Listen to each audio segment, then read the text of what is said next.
Good morning, everyone. I'm so lucky to meet all of you guys here. So today I'm going to talk about basically an overview of my research from different periods of the times.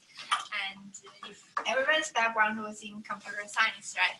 Like in this room, no matter from arts department or anything. It's from arts. Okay, cool. That's great because my research is more lined up with computer graphic and computer human interaction.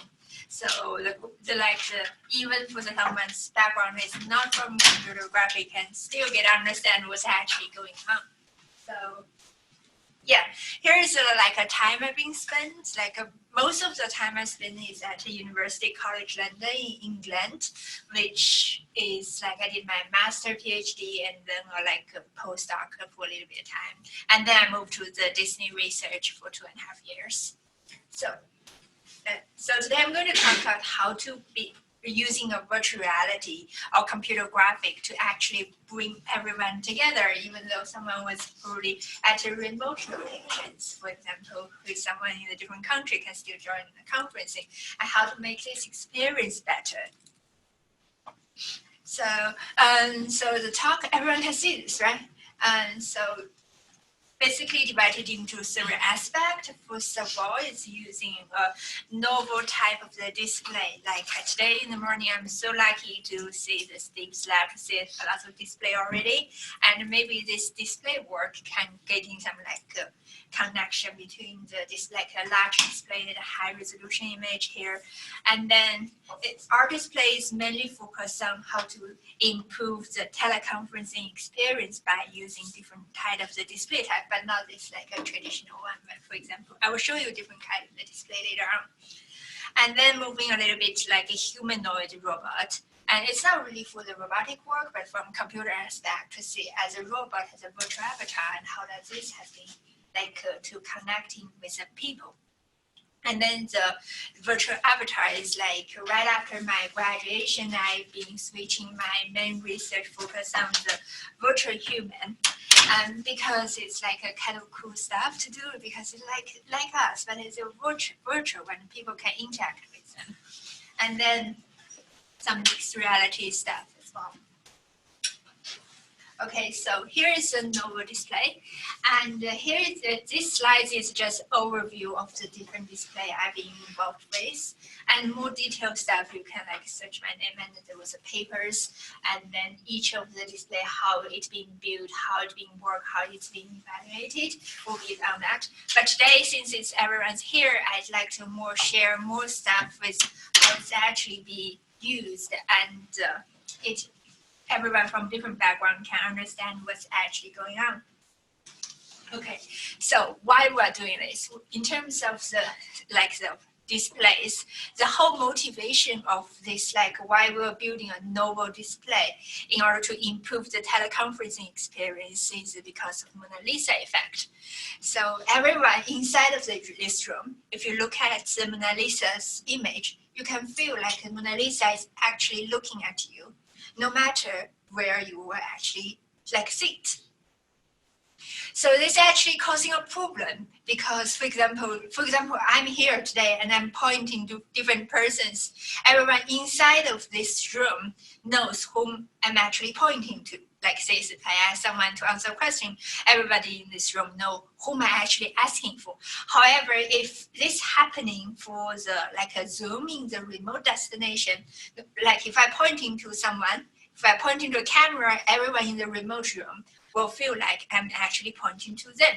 So this is a kind of causing different kind of confusion, especially for if they were doing a surgery, if the doctor was saying cut this heart in here. But if in teleconferencing, if the 3D information getting lost, they don't really know where to cut. This causes a huge amount of the problem. So just the figure there, everyone was thinking they were pointing at themselves. So it's basically because of the 3D information projected on the 2D, all the depth information was getting disappeared, and it is causing a lot of confusion in the teleconferencing, especially for the look at eye contact and the gesture information. All of this getting lost, and that thing's getting a lot. a lot of the problem and misunderstanding. So the whole of this display purpose is trying to solve this problem. This is this is my PhD work, which is inside a very large European project called Beaming project. The whole project is trying to capture one person in one site and stream whole of this information into another destination site. So people can actually bring a remote person inside the room with a spatial information and a physical communication to improve the whole teleconferencing experience.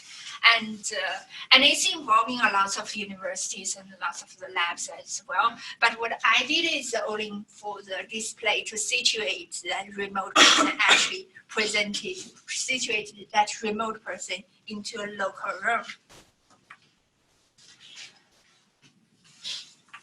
So this is the full display with the different aspects and the different things that we've been addressing for. This is an overview of this full display. I'm going to go through each of this display in more detail later on.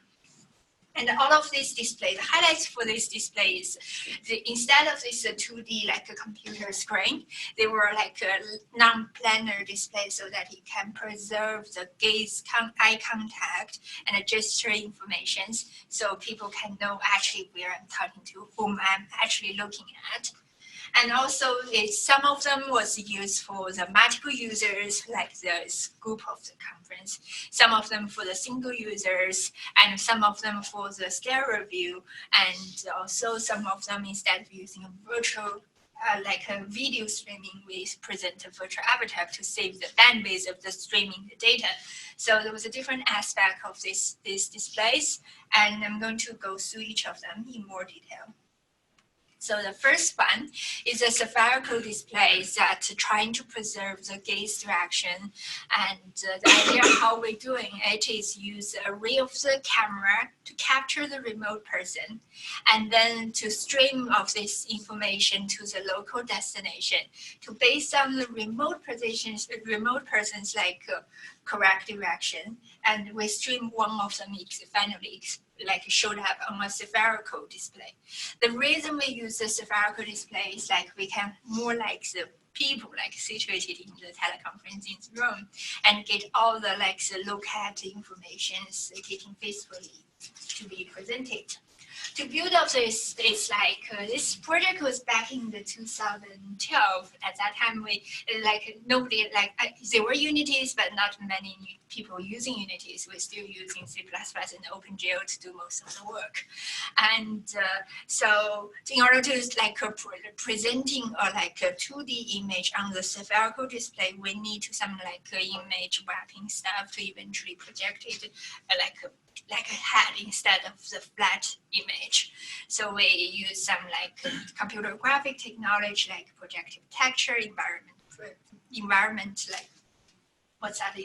mapping to project from bottom so that it will spread throughout the spherical display. It's just a normal projectors, but it's the materials is more like these materials. The projector was projected on here, but instead of projecting on a flat display, we projected on a spherical display to spread this whole of the pixel around the spherical using environment mapping to do it. And nowadays, people can do it very easily using the Unity, maybe a one line of the C# code can do this environment mapping stuff. And the highlights of this spherical display is it offers 360-degree views. So we can put these guys on here as a people's head. People can if the remote person was rotate his head, the spherical displays the head will rotate around. So you guys know where that person was actually looking at and talking to. That is the highlights of why we're using this spherical display instead of this traditional 2D display. For example, if it's a traditional display, we use this to represent a remote person, and people at the back, nobody can really see anything, even though there's and rotation and the whole of this, nobody really know where they were actually looking at. So this is the first step of this research project. And then because that is only for the single user, the reason for it's only work for the single user is because like it's only one projector, one actually image actually showed up. It's no way for multiple person to get perspective correct view. So in order to allow some multiple user to get a perspective correct view, we actually need to project it like an individual image for individual person, right? So we use like lenticular like display and make it as like a cylindrical, make it around to separate view so each person can see their own view. So everyone can see the perspective correct view. So multiple users can sit in the same conferencing and they can get the correct image. It's like original multi-view like idea was from one of the paper from university, I think it's University of the Berkeley, who did for the flat display, but multiple person from different perspective can see their own view. It's like they use the retro-reflective material, so the projector from different angles will project on it and return it back, and use the lenticular lens to separate it. So we use a similar ideas, but we made it as like a cylindrical display. So it's more easy to like mimicking the human's face surface. This is one point. Another point is like people around it can see everything more faithfully. So we also use a real like a video camera to capture the remote person, and then use the ray of the projector to project it. And we did a user study to demonstrate how this can improve the video conferencing experience. And we compared this with a flat display, and also it's more like how to like project the video into the correct perspective so that each of the individual in the teleconferencing room can see the perspective correct view. And this is pretty standard evaluation method. Maybe it will be a way to take away for today's like if you're interested in doing some user studies. And because most of the user studies they were doing is just because of like a lighter scale evaluations, which is not really that precise. So this is a way use actually you can see the target numbers. We quantitatively measuring how much the bias it is, and to demonstrate like our work is actually like making these things really working. And right after that is right before like we got to display, right? The first one we allows the single user, but like can see the perspective to like correct view. And second one we allows the multiple user to see a perspective correct view. And how about like to see the like a stereo view in the like right manner? Traditionally, if you go to the 3D cinemas, you wear your glasses, you can see a 3D image, right? Like 3D videos. And the most like traditional way is using this like a parallax barrier, like in here, like something like this. Like they use this barrier, like each, like the right eye and the left eye, each of the eyes will see the different image, so you can view everything in 3D. That is like a traditional method. However, for the traditional method, each individual is in the fixed point in order to see the 3D image. However, in most of the lifetime, people always moving around. And in order to make this work, we randomize this barrier. The idea is we build a random whole display. Like instead of using this like barrier, we use that barrier. So we have lots of like dots in the black things, and we use OptiTrack to track the people's position so that each eye will still see the different image, but people can moving around. However, so this is on the purpose of getting multiple users at different location. They can see the perspective and stereo view in order to further improve the teleconferencing experience. However, as a trade-off, in order to get things in, like no matter where everywhere they're moving around can see a 3D view, the trade-off is a lot of white noise will come across because this is not like a straight barrier. So yeah, So you cannot really get everything perfect, but you can still see the image, but with a lot of white noise. Maybe in the future, but using some denoising methods can get rid of this white noise. And this white noise comes from because like each eye, you will see the different color pixel, but if they were like if the two lights come from same barriers, it was a conflict pixel. So in this conflict pixel, we just random select one color. This is like causing the white noise coming from. But even though there's white noise, you can still see the image, and people walking around of it, they can always see a stereo view without wearing glasses. So yeah, this is the highlights of this display. This allows multiple people simultaneously to see the stereo view while moving around. And the last display is quite similar to the spherical display we get it at the beginning, but instead of representing a video on it, we use a virtual avatar to do it. And the reason we're doing a virtual avatar is it's easier to stream for the long distance. It's use less bandwidth. It's only need 14.6 blend chip weight. And how we're doing it is use Kinect to track the people's face, and then we get this. There was like a tracking software called FaceShift. Nowadays, if you want to play around with it, the FaceShift company has been bought by Apple. So if you want to play with track your face and play with avatars, you just go to that page and download it with an app called AR-Kit.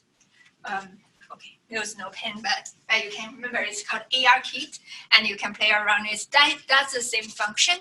It's tracking facial expressions and mapping that to the digital avatars. And the streaming of them is only a linear blend chip weight, which is very, very easy to stream for a long distance and with basically no place. And we present the avatar onto the spherical display, and then we evaluate this system by if we present things correctly, how does this actually improve the communication? We run a user study to see how it improves the interpersonal trust. As we know, if we want to negotiate some very, very important task, people normally fly together and to meet together and talk about things. Normally they don't do it based on teleconferencing. That's the main reason, because of the teleconferencing, often from psychology study, they were often does not doing that good job to getting a good negotiation result. So they come together. So the main reason is it's very hard to build interpersonal trust. Interpersonal trust is a very complicated area. It depends on different factors. But if we can improve a little bit or alter a little bit based on the medium of the communication, that'd be very interesting. That's why we did this study. So to evaluating our trust, we set up a model. This is not a computer graphic, it's more like a psychology aspect, but I thought it's very interesting, so I would like to share. And so nowadays the research to evaluating the people's trust, not only based on the eye gaze, but they actually do some questionnaire. There were two normal methods. One is to ask them, they were using quantitative evaluation method. So they were asking people different questions when people feel vulnerable. They were asking advice from outside. For example, they play Who Wants to Be a Millionaire games, and within which they can ask them very difficult questions. For example, if you are the one of the participants, will ask you what Bill Gates would study at Harvard, and nobody really knows the answer. So they decided to call the outside. So the outside person will give them advice. So if we represent the outside person based on the different kind of the displays, and we actually find out with the buyers when they are always asking the advisor. So the more time they choose that advice means they kind of trusting that advisor will always giving a good advice, right? If you trust someone, you depend on two factors. First of all, they were knowledgeable, they know what's going on. Second is they are not going to lie to you. So based on the facial expressions and how confident it is, and those factors was subconsciously influence people's trust. So we did like present two expert and non-expert advisors. We counterbalanced everything. And we found that actually if we use the spherical displays at some point to increase the people's trust when people was not standing in front of you. Like in this, like there was 15-degree bias. So basically, no matter, there was no difference of when they're choosing advisor. However, in the extreme cases, they were more like to choosing the advisor of that one because they're getting more facial details and how they look at them, how they feedback of them. So this indicates that spherical display actually helps the teleconferencing. It's actually alters the trust during the communication. So this is actually very, very important. Like if you're doing a lot of money in negotiation, trust even a little bit alter will end up with a different result. So this is how we did decided to do avatar-mediated communication compared to the spherical display and the flat display. In terms of the trust model, another thing I would like to say is a lot of people also use the prisoner dilemma stuff to say how they control the trust, but because that study was needed 2 persons to do it, but our case is like a one-way communication. So in psychology studies, they divided 2 parts, one for the 2-way communication, and we developed this model for one-way communication. And this paper was accepting the Chi, which is good. So yeah, this is how we found. And another thing, moving on to first of all, we got an overview of the novel displays, and then we move a little bit on the robotic system. We don't really doing anything with the robot, but we use a robot as a display to do a communication. And the idea is like this is a humanoid robot, and there was a projector on this robot back, so it will project everything, facial expression of avatar on a human-like shaped displays. So this is like a collaborative work from University UCL and the University of Central Florida to see how this improves the communication. We asked them to do a tic-tac-toe task and as a robot as a display to see how this actually helps. And then following that, we did a comparison study to see the robot, the video, and avatar. There was 3 kinds of the media as a way to communicate with the person which one will performs better. Even though there was lots of the difference of the avatars, like avatar dress differently, they might be impact for the communication as well. For example, if the avatar was dressed as a professor, you were thinking it's knowledgeable, and its avatar has anonymous features. You very remotely control that. They don't really know who you are. But if you dress as a kid, they're probably interact with them differently compared to who is dressing with a professor or some expert. So we use it. That's the reason why we use the general avatars. And also the second one is the video. The video is for the video because they have a general face features which have identities. So for the video conferencing, they know who you are. And also for the robot, the highlights for the robot is there was physical things there.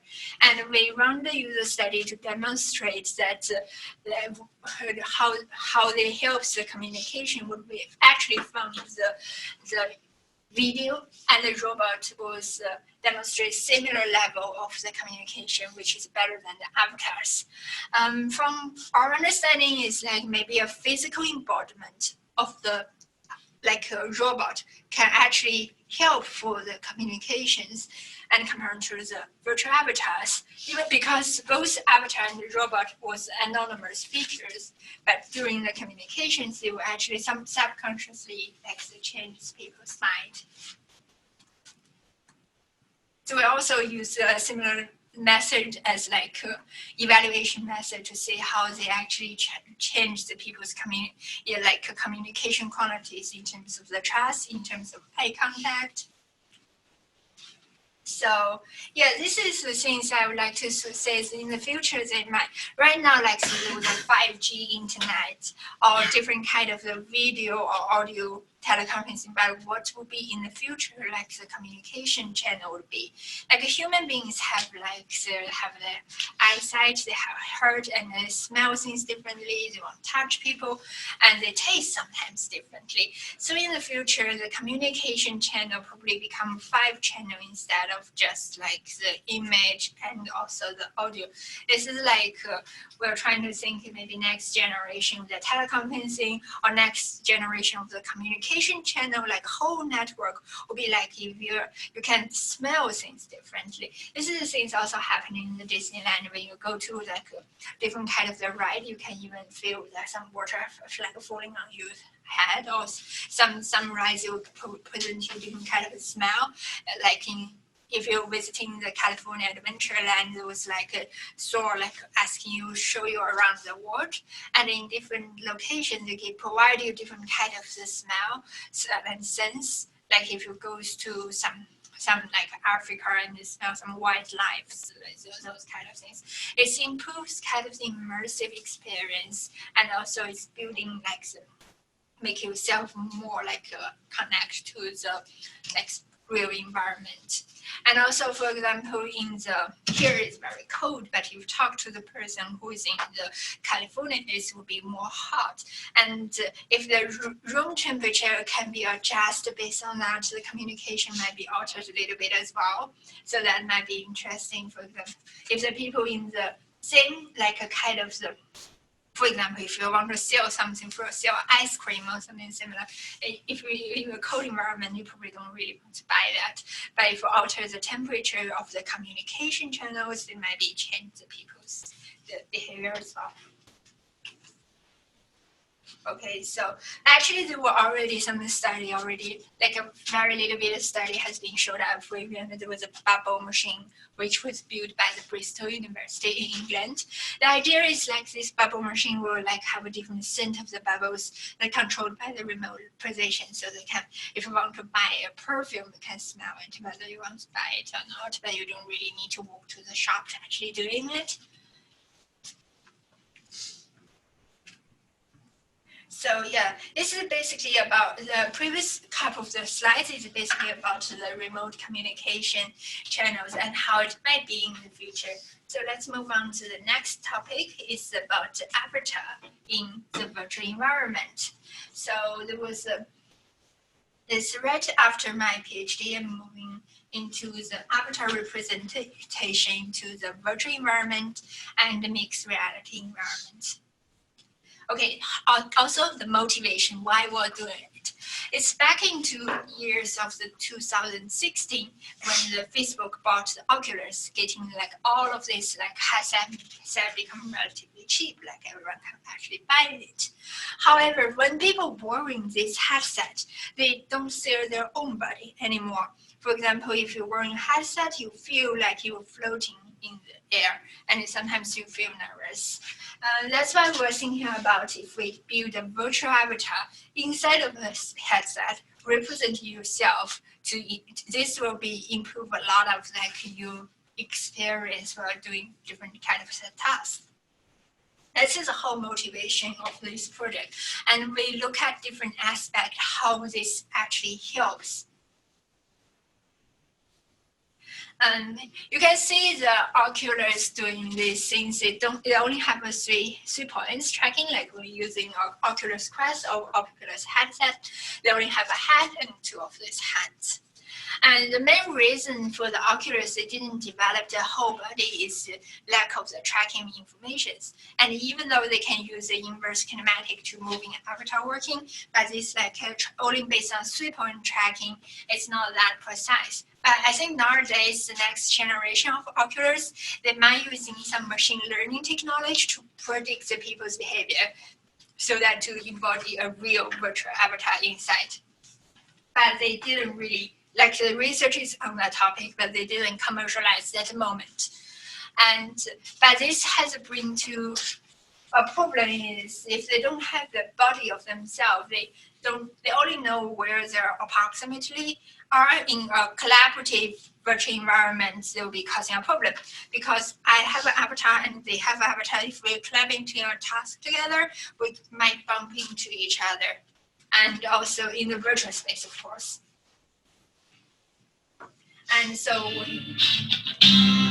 how we create the avatar. Can I get a little money for the teachers? Not 10% for the preachers. Can I get a little money for the police? You think you're government athletes? Keep on working till you back your store.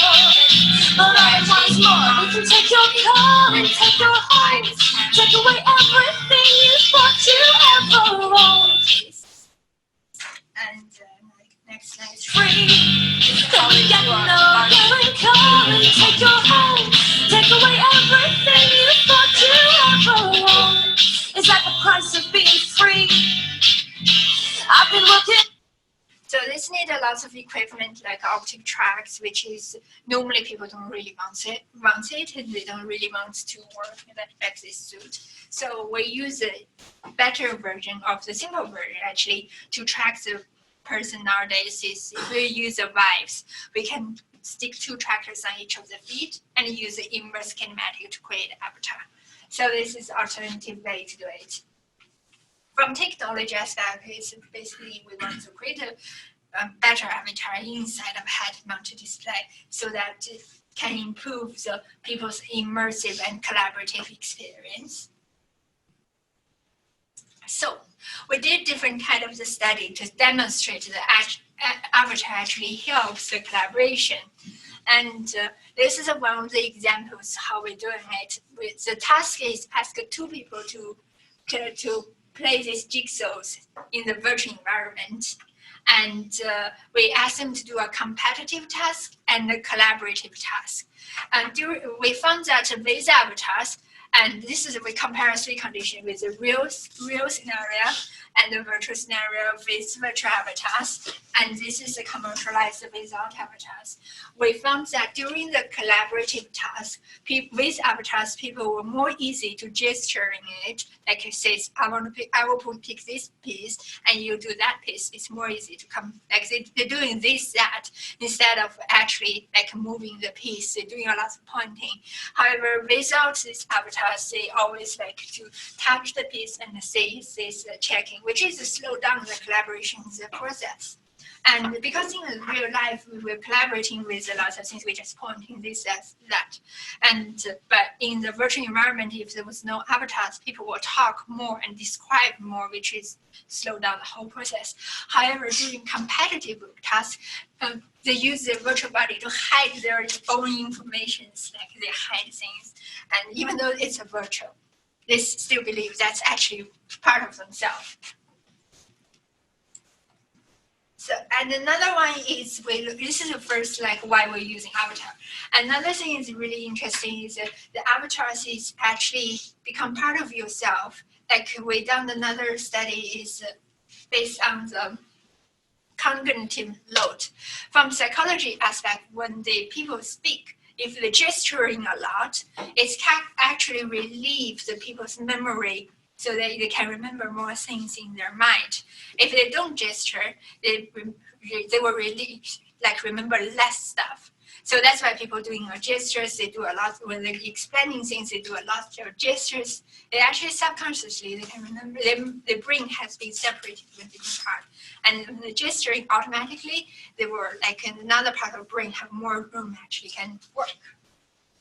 So that's why make us to think, what if in the virtual environment, is this effect also happening? So I ask people to do like puzzles while explaining a puzzle while remember a letter pair. For example, we ask an array of the letter pair to ask them to remember it. And then while they were doing some like gesturing to explaining the task, after the task, we ask them, what's the beginning, the letter pair you will remember? So we can know how this like memory was changed during the explanation. And we found in the virtual environment, without a virtual avatar, they stop gesturing and they will remember less stuff, which actually giving us, like they feel like this virtual avatar is a part of themselves, even though they know it's just a virtual stuff. So this is the second finding of these things. And right after that is more like in the Disney. We continue the research, and we found a leadership effect during our collaboration. The idea is like we have like we build a collaborative system, like 2-person. And nowadays, like this is based on the HTC Vive, but nowadays you can buy a Vive port instead of mount like stereo camera into the HTC. So it's actually more easy way to do. And there was like a stereo camera. You glue that onto the headset, so this will create your AR experience. Like you can see the world outside, and also adding some virtual component, building a mixed reality environment. So the idea is we compare the mixed reality, virtual reality with avatars, virtual reality without avatars, and desktop experience. We actually found a leadership effect. So what is the leadership effect? Is like, for example, you and me, we both like embodied to the virtual environment. Our social status, we don't really know. But if there's someone who has an avatar, another person doesn't have an avatar doing a collaboration task, the person have an avatar, they will talk more, they will become a leader during a collaboration task. They ask you, do that, and more like managing everything.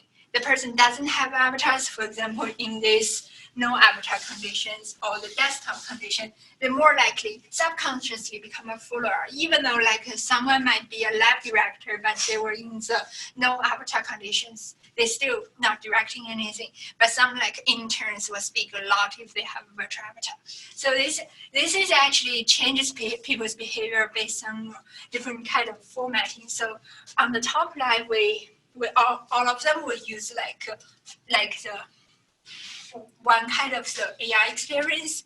On the second line, we compare the different scenarios. So this is indicating the different kind. We adding a virtual avatar actually helps people. And the last one is what we are currently doing at Disney is we're posing our characters. Because we know when doing the animators, when they're doing like animations, even nowadays, the animation was doing by one frame by hand animation. Even though there was a lot of motion capture system already developed, but for the Disney's animation, real animation stuff, they were still doing hands by hands every frame by artists, which take lots of time. But it's causing a problem for the virtual reality film nowadays, because if you see like a lot of VR film happening right now, it's even harder because traditionally it's only a two-way image, and artists can stretch things, and they only care as long as the front perspective is work, then the whole they can move on. However, in the VR filmmaking, if the person was rotated a little bit, they need every perspective correct during the VR filmmaking, which is really impossible. It's not really impossible. It's very, very, very slow for creating a proper pose in the VR film. So we developed a new method to posing things in 3D, like in the AR collaboratively. Like there were a couple of the poser VRs or the Oculus Stage, like the things already on the market to making character posing in 3D working. However, none of this was make it collaboratively, because during the animation, like mapping pipelines, it's normally like there were a bunch of animators and there were directors. They want to say things simultaneously. If just like one animator was doing things in VR, but the rest of the things say things in 2D, this like spatial discrepancy is actually causing a lot of problem. So in order to solve that problem, we make like a collaborative tools allows multiple users to posing and animating stuff in 3D, and also comparing to the like a traditional method, people like animating stuff using the Mayas, and also it's needed very, very skillful people to actually like rotate around and make animation work. However, if people jump into the virtual reality and posing things directly, it actually helps a lot. Even for the like normal person without any training, they can pose avatars and save that pose and moving to the next frame. They can make the video animation like already, so it doesn't really need that skillful expertise to do it. So we were thinking that might be a way to improve the whole animation pipelines in the future, especially for the virtual reality field. And also this will be working for the robotic characters and for the simulations and how the character was running and working in the 3D space. Okay, cool. That's it. Basically about my talk. And it's 45 minutes, so a couple minutes for the questions. So, yeah.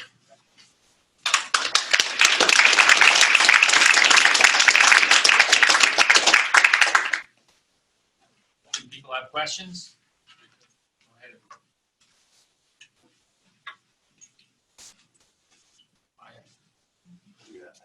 Oh. A bit of a question. It seems very video-centric. Is there any component of the work you do that's like focused on the audio aspect of the environments and like I know there's a lot done in the realm of like computational photography and computational video, but there's much going on in like computational audio. Yeah. Working in that space and how it relates to interaction and like collaborative environments. Yeah, it's very, very interesting comments. Yes, there were like a group of the person actually doing the audio, because the audio needs spatials working as well as the video. For example, if there were one for left ear and one for right ears, and where the person is speaking, it actually impacts a lot of where the voice is coming from. Is impact a lot of the building immersive experience. Yeah, but I'm not doing audios, but yes, a lot of people was working. At least I know for a project, at least a team of the person as much as the team of the graphic person was doing this community. Yeah. Yes, please. I do research here in the computer science department, and I spend a lot of time interacting with humans. And the thing I do is dialogue systems research. So we're looking for things to put the dialogue systems in. A lot of people use robots, and a lot of people use avatars. But people treat them differently, as you've kind of explained here. But in your experience and in the research that you've done, what's your favorite?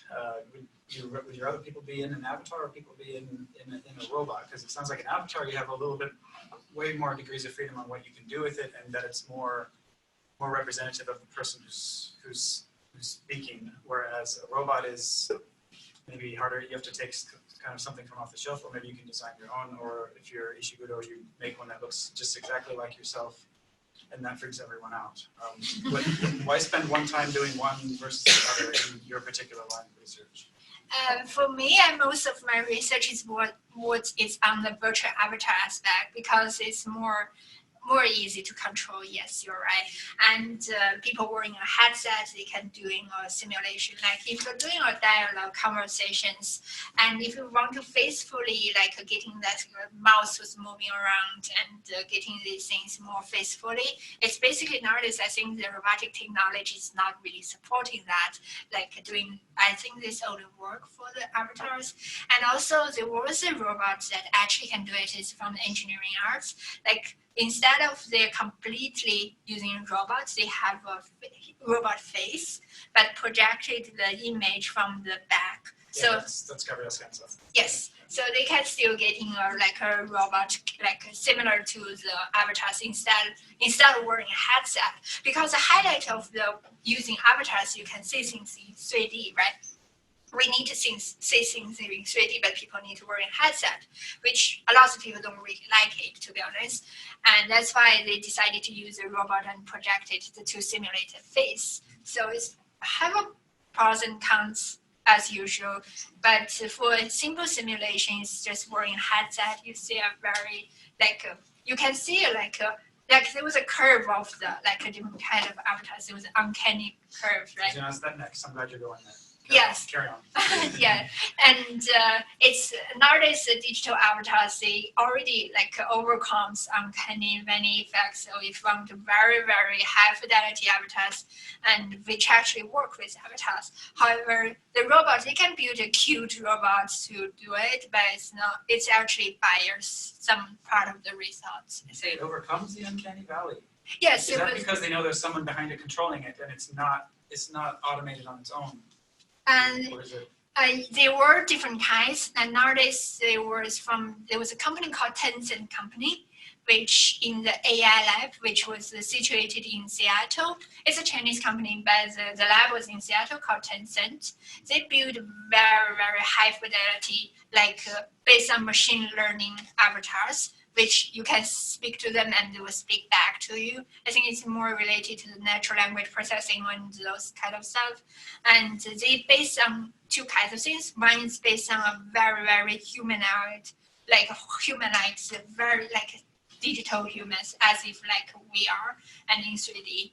And these things can work, overcomes uncanny effect. And before that, a couple of years ago, there was, I think it was an avatar called Digital Emily, which from University of USC, who did it.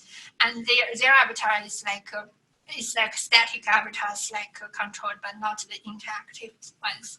Yeah, and I think if you look at the Tencent, there were two types of the research thread. And they're also doing cartoon-like avatars, which was explaining the game based on the games, video games, and they, as an explainer, based on how the things happening, they explain based on virtual avatars. But their avatars doesn't really have a look at and doesn't have a lot of high quality facial expression. But the real one, they have a high quality expressions, I think. Yeah. Oh, please. Hi. So I am going to school last year for gaming, interactive, mobile media technology, and VR is something that we work with frequently. And one of the issues that us students and those that demo our games get is motion sickness. Yes. Is that something that you experience with your research, and are you finding ways to kind of combat that in order to make it a more? Yes, this is the motion sickness always happening for the VR and stuff, especially doing some rotations if you're taking a glasses for a long time. So I think they become better since have you tried the Oculus Quest? I think it's getting better and better. But for example, Disney, they don't really show people in VR because they want the best quality for the guests. They still have a step for really, really make everyone like it as an entertainment tool. But nowadays for the VR is basically used for the simulating the actual ride in Disneyland, the simulating things. So because when you're building a ride, it's actually costing a lot of money, make things actually working. But for simulation, it's still doing the things in VR. So yeah, it's still some distance before the VR become very, very everyone like it. Nowadays, they were already some entertainment stuff already exists. For example, there were different film trials in the Star Wars or the Wreck-It Ralph, those kind of things. You can see the VR movies. You can play around with the VRs, with backpack, and then you can play around with it. And also in the Hollywood, there was called escape room and those things they building the VR. And there was a lot of people don't really like it because it's a heavy headset, and a lot of people do feel like it's uncomfortable to wear it all the time with the eyes. Yeah, but it's still, I think it was a way to progress because it will highlight it's cheap if you're really building a ride or escape rooms, and it's costing a lot of money. And when people get tired, for example, if we play an escape room, a bunch of friends go there. If you play one time, you don't want to go for the next time, right? So you know what's going on. However, if you do things in VR, you can upgrade it every single time. If your team of the person comes and you play one level and they upgrade it very easily without changing any hardwares, and you can come next time. So it tracks connections. So the person actually wants to spend money on those escape rooms because they want a team of friends and building connection with each other, right? But if you just it's not changing the environment, they just go there once, it's not really commercial benefit. But if you upgrading 7 levels, those bunch of friends will gather together, play 7 levels. So based on that motivation, they can live with the motion sickness. They can live with it's hardware is on the process of the developing, and also resolution is a problem as well. So yeah. I was interested in what you were talking about, creating avatars in a virtual environment, but it seems like the capturing of the avatar is kind of cumbersome and it requires a lot of technology, whether you have a lot of cameras pointed at the avatar or you have the person wearing a motion capture suit. Yeah. And so I was wondering if you had researched anything into like LiDAR scans? Yes. That a LiDAR scanner that can create a 3D point cloud of a person. I know they use LiDAR scans a lot in engineering and architecture to create 3D images of existing buildings or engineering. What about using a LiDAR scanner to create a 3D avatar in a virtual environment? Yeah, it's actually working basically for Kinect camera in front of you and creating avatars. And also there was even like more simple ways adding one trackers nowadays, because it's this research happening like a couple years ago. 2 years ago. Nowadays, they can, based on the machine learning, only based on the 3 point, and predicts how it actually moving, like people, how they works, and then to predict the legs positions instead of using actually tracking. And even for the simplest way is based on the inverse kinematic, like if we get a 5 point like headset and 2 hands, and using an inverse kinematic, they can track the virtual avatars and also for the legs as well. But it's not so precise. So based on machine learning, like how people walk, and that might be getting better. But they also have problems, like different person gesturing differently, and so it's like also a research thread was working on that. Yeah, it's definitely a very good point to like using a different way of the tracking avatars. Oh yes, please. And one slide you had like when 2 people were looking to a screen that was displaying a 3D image. There was like a conflict in one of the pixels. Yes. And you said that you pick randomly one of those. Yes. Did you study other approaches just to solve that conflict, or just? It's like we didn't solve that conflict because it's like a white noise. We still can see it. We still can see it. But yes, if you're like expert of the graphic pixels, you might improve this system. Yeah, but for our like early stage, we didn't like solve that conflict pixels because like there was 2 views to see the pixels. They might be like this, they want to see black or yellow, set one pixel, randomly select that one. But as a result, they will getting white noise like this. Yeah, it's like a problem of this system. But the highlights for this system is people can moving around to see the 3D all the time instead of the traditional parallel back barrier they have to fix into a certain point. Yes. How is so the barrier display on the left is a straightforward, physically. How did you get the random layout display manufactured? Oh yeah, we printed it. It's like we got like we generate the random dots based on like the generator dots randomized normal distribution of the dots, and we printed based on ink, based on a transparent glass, and then ink we printed the black, and the rest of them was transparent. And based on the glass, actually like altered the like there was this is a glass and this is ink. And then based on this was a difference because of the lights of the refraction, and that made it working. Okay. So you actually printed onto a transparent sheet and then placed it over the screen, and you got that very Yes. Like yes, this idea was from like traditionally they make their own 3D displays. They print it on a sheet, and we just randomize this barrier. And even for the iPhone nowadays, they can make the iPhone 3D, just glue like this parallax barrier. So it's the same idea to print it, just randomize it. Yes. So you talked a lot about virtual reality, and then at the end you got a little bit into mixed reality. Can you talk more about where you see telepresence in mixed reality going? Yes, the highlights of the mixed reality is not you can see the virtual stuff, you can see your own stuff, right? Like nowadays, actually for the telepresence, people prefer the mixed reality more because, for example, if they want to discuss a model, like probably 3 of the people was in one room and 2 of the person in another room. If we complete everything to virtual, people don't know what's going on in their own places. But if they're just getting a focused stuff into the virtual, but the rest of them was real. For example, we got a house, like a virtual model of the house, and we rotate around to discuss.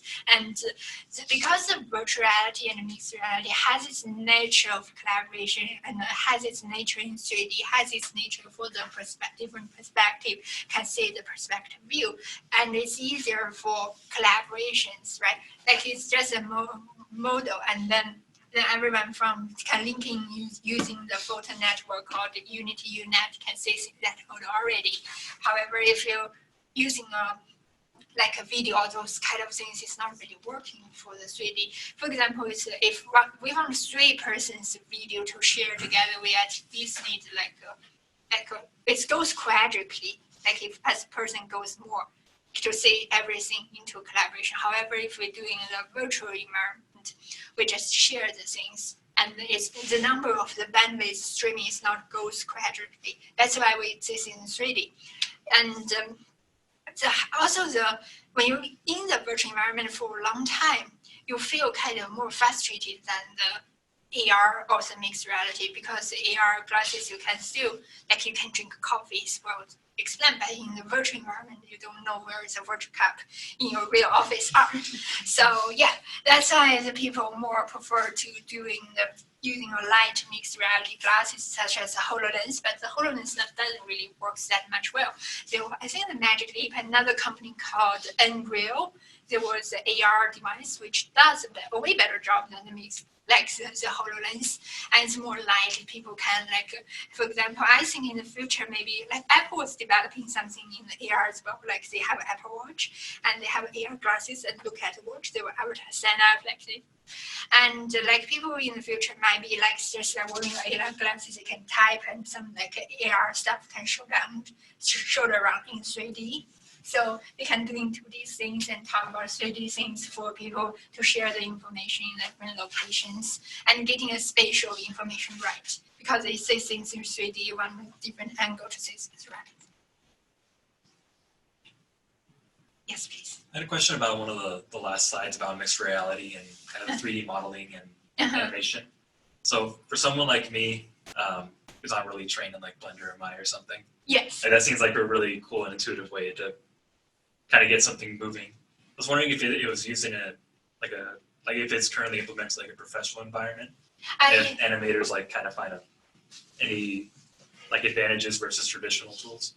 Yes, we're trying to testing this out at the moment, because it's just bring into the market. There were some if you Google the Facebook, they have a released version, but that one is only for a single user. So we made it for the multiple user. But if you want to try out how it works, you can download the Facebook one, and that making your VR posing and things work. And for this mixed reality things, we just prototyped it. It haven't on the commercial market at the moment, but hopefully we can commercialize it, because when you're doing the VR posing, it's a bit it has the problem of all the VR stuff. You don't know what's going on outside. But for the artist's point of view, when they're posing and making things, is that they probably want something completely block out, so they can have their own creative side into the VR to make up posings. So it's kind of a trade-off for the AR and VR. And we kind of think this, because since in 3D, if you're in Maya, you need to rotate around to make a pose, right? But in the VR, you don't really need to rotate around. You can have it from the view of the god, you know what's going on. So this is our idea to say that might be to change the whole pipeline of character posing, because the posing actually takes a maximum time of whole animation pipeline, right? Like the coding stuff. And rest of the editing is still time consuming, but not as time consuming as the coding characters. So this is the things we are trying to speed things up. Another method to speed things up from there was like a mocap kind of revolutionary speed things up, but not many artists like the mocap. They probably use the mocap to capture themselves as like a reference, but when they're doing real animations, they still like to make things by their own. It's more creative side of artists. And there were some machine learning methods to trying to help the speeding things up of animation, but it's not so ideal as well, because this kind of art is it's not really like machine doing things mass productively. It's more like individual artists have their own. It's more like paintings, even though you can computer graphic can generate very decent photo and image, but people still like the painting from artists, right? It's like more like the artist view. So yeah,